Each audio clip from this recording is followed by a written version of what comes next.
Welcome back. तो अभी हमने लास्ट वीडियो में फंक्शंस जो हैं वो कॉल बाय रेफरेंस देखे हैं और हमने उसमें रिटर्न यूज़ किया है। तो अब हम सेम कैलकुलेटर जो है इम्प्लीमेंट कर सकते हैं using call by reference and without return. अच्छा, तो इसमें थोड़ा सा फ़र्क है। जैसे सबसे पहले मेरे पास ये जो हमारे पास लाइन हमने ऐड करनी है अपनी प्री प्रोसेसिव जो हमारे होते हैं, जो इसको बताते हैं कि क्या चीज़ क्या है। तो सबसे पहले मेरे पास मेन का एक फंक्शन आ गया। उसमें मैंने कुछ वेरिएबल्स डिफ़ाइन किए। मैंने एक फ़र्स्ट नंबर इनपुट करा लिया और एक मैंने सेकंड नंबर को इनपुट करा लिया। ये दोनों नंबर्स इनपुट कराने के बाद मैंने यहाँ पे ऐड का फंक्शन मैंने यहाँ पर कॉल करा लिया। तो अब ऐड का फंक्शन कॉल किया तो अब आप एक चीज़ नोट कर रहे होंगे, यहाँ पे मैंने वेरिएबल नहीं लिखा। अब ऐड का फंक्शन कॉल हुआ तो यहाँ पर मेरे पास एड्रेस ऑफ एक्स आ गया, एड्रेस ऑफ वाई आ गया और एड्रेस ऑफ ए आ गया। जब ये चीज़ कॉल आई हुई तो इसने देखा कि ऊपर कोई फंक्शन डिफ़ाइन हुआ है। डेफिनेटली डिफ़ाइन हुआ है, क्योंकि अगर आप ऊपर फंक्शन डिफ़ाइन नहीं करेंगे तो प्रोग्राम चूँकि सबसे पहले मेन में आना होता है और इसके बाद जब वो डेफिनेशन ढूंढेगा तो आपका एरर आएगा कि आपके पास डेफिनेशन नहीं है।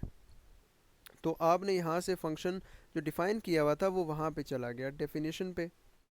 अब चूँकि हमने रिटर्न वैल्यू नहीं करनी तो मैंने यहाँ पर इंट की जगह मैंने यहाँ पे वॉइड लिखा है। अब जब हम डिस्कस कर रहे थे अपना पॉइंटर और एड्रेसेस वाली वीडियो तो उसमें मैंने आपको बताया था। तो अब यहाँ पे मेरे पास ऐड फंक्शन में वो आ गया। अब ये स्टैरिक पी यहाँ पे मैंने इंट स्टैरिक पी है, इसका मतलब है कि पी जो है वो एड्रेस स्टोर करेगा। इंट स्टैरिक डब्ल्यू है, इसका मतलब ये भी एड्रेस स्टोर करेगा। और इंट स्टैरिक जेड है, इसका मतलब ये भी एड्रेस स्टोर करेगा। अब यहाँ से जो मेरे पास x की वैल्यू है वो यहाँ पे स्टोर होगी। मेरे पास y की जो एड्रेस ऑफ y है, सॉरी एड्रेस ऑफ x जो है मेरे पास इस p के अंदर स्टोर होगा। एड्रेस ऑफ y जो है मेरे पास इस w के अंदर स्टोर होगा। और जो एड्रेस ऑफ a है मेरे पास ये चीज़ ये मेरे पास स्टोर होगा z के अंदर। अब फिर वही वाली बात आ गई हमारे पास कि स्टैरिक p ये वाला और ये वाला स्टैरिक p डिफरेंट है। ये वाला स्टैरिक w और ये स्टैरिक w डिफरेंट है और ये स्टैरिक z और ये स्टैरिक z डिफरेंट है। क्यों? क्योंकि फिर मैं आपको दोबारा बता देता हूँ।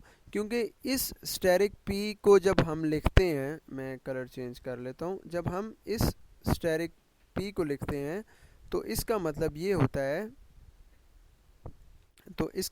होता है कि अब इस p के अंदर जो है मेरे पास एड्रेस जो है वो सेव होगा। ठीक है, तो इसके अंदर हमारे पास एड्रेस स्टोर होगा। इसी तरह अब जबकि अगर हम यहाँ पर अगर मैं इस पोजीशन के ऊपर z प्रिंट कराऊँ, अगर मैं इस पोजीशन के ऊपर z प्रिंट कराऊँ यहाँ पर, तो मेरे पास एड्रेस आएगा।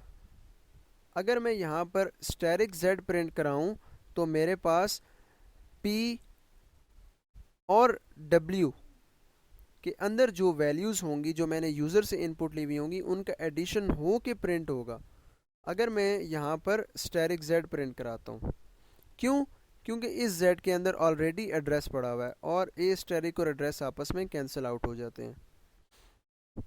तो अगर आप मेरी लास्ट 3 वीडियोस देख लेंगे तो आपको ये चीज़ क्लियर हो जाएगी।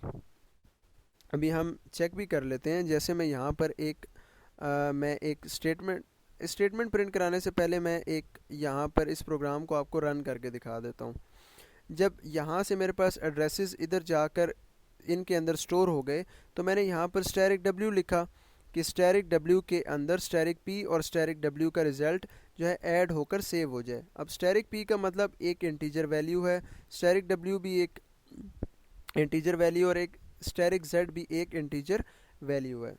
तो उम्मीद करता हूँ ये आपको क्लियर हो रहा होगा, क्योंकि हम ये काफ़ी चीज़ें डिस्कस कर चुके हैं। जब मैं इसको रन करता हूँ प्रोग्राम को और मैं यहाँ पे लिखता हूँ इंटर द फर्स्ट नंबर पे 23, सेकंड नंबर पे मैं लिखता हूँ 34, तो यहाँ पे मेरे पास इन दो का एडिशन होकर आ गया है। अगर अब मैंने यहाँ पे वैल्यूज़ चेक करनी हो, फॉर एग्जांपल मैंने यहाँ पे वैल्यू प्रिंट कराई z की। अब हमें पता है कि z के अंदर एड्रेस स्टोर होगा, z के अंदर ये एड्रेस ऑफ a होगा हमारे पास। और स्टैटिक z के अंदर मेरे पास क्या होना चाहिए? जी बिल्कुल, आप ठीक पहुँचे कि p प्लस w, यानी इनकी जो वैल्यूज़ हैं इंटीजर, वो वाली वैल्यूज़ होनी चाहिए। अब मैं इसको रन करके देखता हूँ। अब मैंने पहला नंबर लिखा 23 और सेकंड नंबर लिखा 34। अगर आप एक चीज़ गौर से देखें, जब एड्रेस मेरे पास एड्रेस ऑफ z प्रिंट हुआ तो वो एक एड्रेस प्रिंट हुआ, और जबकि मैंने अब वैल्यू ऑफ z जो मैंने प्रिंट की है वो मेरे पास 0 आ रही है। अब यहाँ पे हमारे पास क्यों गड़बड़ आ रही है ये हम लोग देख लेते हैं। Value of z is static z।